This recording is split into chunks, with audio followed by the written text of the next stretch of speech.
Hello, sisters, and welcome back to HB Ministries, a ministry for you to believe, behold, and become all God's created you to be in whatever season of life.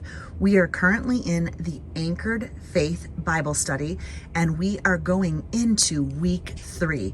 Again, if you are new, welcome. You can jump in at any time. I always tell the ladies, you are never, ever late. You are always on time. So do not think, oh no, they're already into week 3. Just jump in right now. I promise you that you will get a word from God. So whether you use your own note paper and pen and just follow along today and see how things go, or you can head over right here to heatherbaxter.com and you can receive a digital download today and begin your personal war binder. Now, what is a war binder in the women's ministry?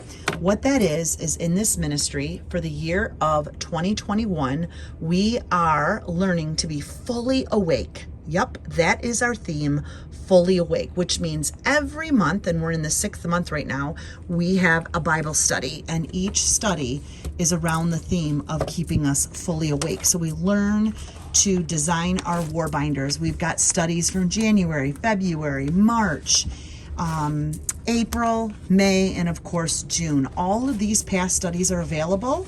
One of them being the affirmations. If you do not have affirmations, this is like super awesome study. It's super pretty, and it's one that you can do right now. You can just begin to start speaking power over your loved ones' lives, your lives, your children, to be doable for the woman that's working 40 hours plus a week, the woman that's working nights, the woman that's homeschooling and working, the woman that's raising all those kids in the house right now, the at-home woman. I want to make this so applicable for you. I want you to be able to look at God's word, experience his greatness, and embrace what his word is teaching you. And I want to make it easy. So that's what the plans are. All right, so a little bit of what's going on in the ministry. Let's go ahead, and like I said, we are on our final week of Anchored Faith.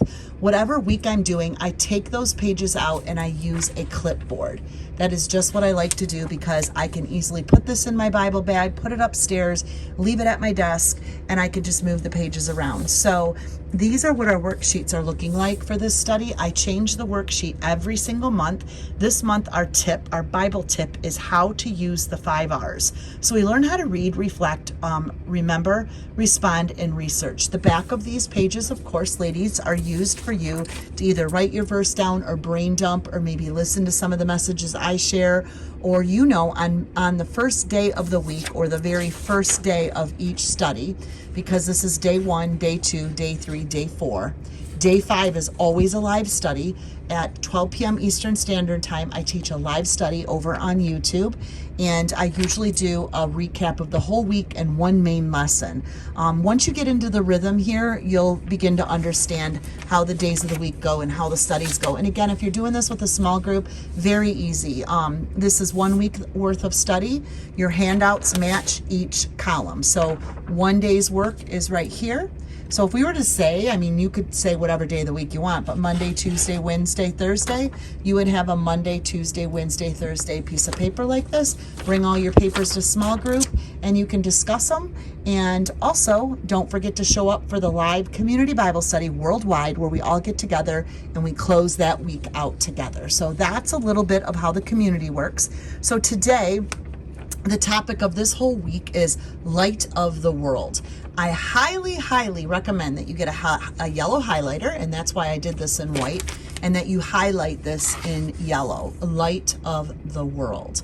That is the whole week's theme. Every single day this week, we're going to talk about a little bit about what the light means and how to have that light and what that light represents, which is Jesus Christ, the presence of Jesus Christ living inside of us. So today what I like to do is I'm going to turn over here to my writing corner, and I'm going to put this sheet out, and I'm actually going to go over this with you today and show you how I do this Bible handout study, to just pray and ask God, to help you be touched by what you need to hear, what needs to just open the eyes of your heart in today's reading and just stir you up. And you know what?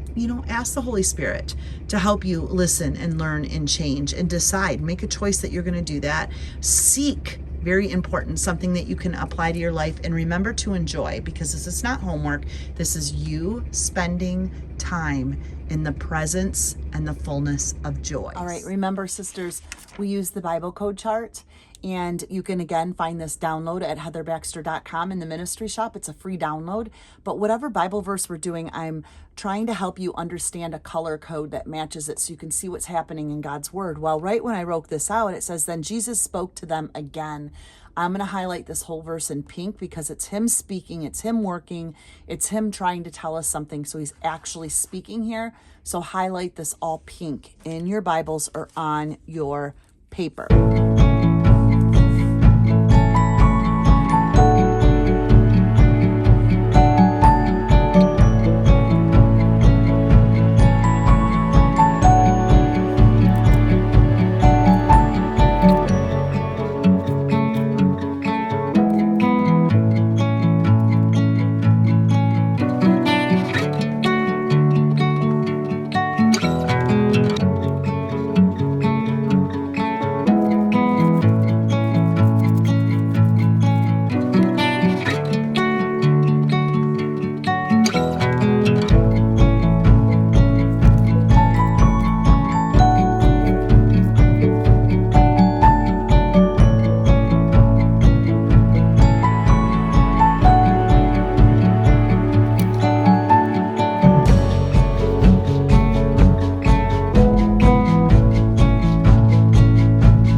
So I went ahead and finished the first day, I am the light of the world.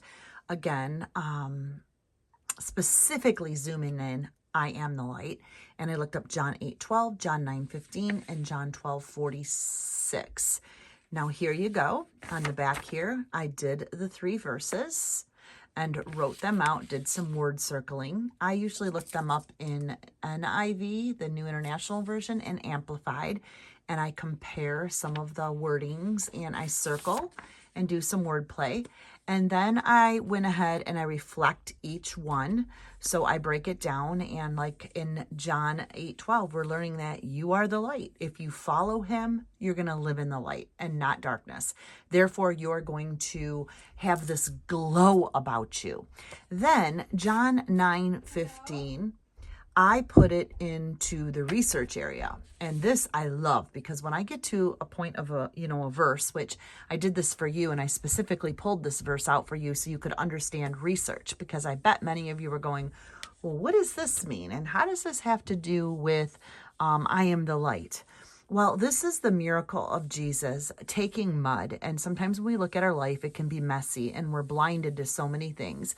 But the Lord wants to do miracles all the time. He wants to just make mud pies out of life. He wants to take the mud pies in life and really bring everything to light. And so I'm going to show you here what that verse means and how I broke that down a little. So this is the research, because I had some questions. So the foundation of John 9:15 was true spiritual knowledge. Here was a man that was physically blind and spiritually blind. Now, the interesting thing is this is coming from John 9:15. This man had to have been around, because just a block away in John 8:12, that is like right around the corner, Jesus spoke to them again. Now, this man must have been around listening to this same Jesus speaking, so he knew his voice. And it said, I am the light of the world. He who follows me shall not walk in darkness, but have the light of life. So here's this man over here in John 9:12 that is physically and spiritually blind, can't even walk regardless. And so the Lord uses him and performs a miracle. Now, I know for when I'm reading this, or anybody else that has asked me, yes, obviously the light is for Christ. And sometimes in order to see, we have to open our eyes, and we have to ask God, for his light to come and live inside of us, for him to wash us clean of all irritants and really take over so our eyes can be opened. So I look at it as mud pies plus new eyes. Mud pies plus new eyes. So this man was blind from birth. Okay, this man was blind from birth, same as we are. We're blind spiritually from birth. And the Lord begins a miracle in his life, just like he's going to do a miracle in our life as we come to know him as our personal Savior. Now, a lot of times people will say, well, what's up with the clay and the spit? 3 things happened in this verse. And if you want to look at this, first of all, Jesus went by him. And for somebody that is blind, he could hear. He could hear Jesus spit, and he could hear Jesus make mud. Now, this is something they did back then. They made clay. And so here he is, I'm sure, can hear him spit and roll this mud. And as he's listening to him, Jesus takes this clay and his spit and puts it on his eyes and then says, go and wash. And he was obedient immediately. Immediately he went down. And not only did he have to just go across the street or walk down the road, he had to go a long ways to where he was told. So he had to go in the blind, following through people, pushing his way through, and people looking at him with mud on his eyes, and he had to go wash. And as he was washing, he began to see the light for the first time. Same thing when we cross over into the spiritual world and cross that line of faith, we begin to see things for what they are. We begin to see things with new eyes. The irritants disappear. The light gets brighter. Darkness is apparent when we know we're in the wrong places, and then we can be the light. Now, a lot of people say, well, why spit? Jesus used spit a lot for miracle reasons. And I will say, back in those days, in the context and history, spit was a natural healing agent. Maybe the Lord also used that to represent the water that mixed with the dirt, which made mud. And that mud was acting as an irritant, as acting as dirt, as acting as messy on his eye. And then the washing of the dirt and the irritant is a symbolism also of what God did in our life. So there's a lot of miracles here. There's a lot of symbolism always in the Bible. And I think it's very interesting that the man was blind, but he was right around all the verses when Jesus was speaking about, I am the light. And so I just wanted to show you that when you do some research on a passage and you dig further and look at devotions, you will definitely have your eyes open to certain things. And I think that is awesome. So I hope that you enjoyed that little bit of research. And then the way I responded down here is I really love the whole top part of there is a miracle in your mud.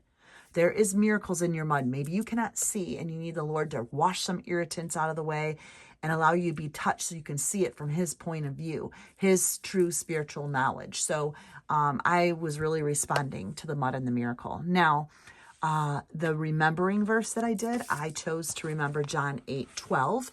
Again, our index cards, however you want to, do that. I'm asking you to kind of memorize. I am the light of the world, and he who follows shall not walk in darkness, but have the light of life. We can follow when we can spiritually see, and that is key for this. So that is today's lesson and how I broke down the passage. I will be back on for sure this week, and especially zooming in on a logical question and spiritual formation. This is a huge part of this entire lesson. I really want to zoom in and help you see again that we have a physical birth and we have a spiritual birth. We're going to look at what all this means in this logical question that comes from Nicodemus. So I really want you to pay attention to what you're writing down, and then I'm going to come in and do a little teaching on these two, because I think that these two are, days are very, very important, and there's a lot of biblical application that we can make. We're going to be thinking of our physical birth certificate and our spiritual birth certificate. So really break that apart. Look at some research questions and really think about that question that Nicodemus asked in these verses, and just ponder on that and do your own reflection. Think about where you're at right now. Think about a physical birth and a spiritual birth.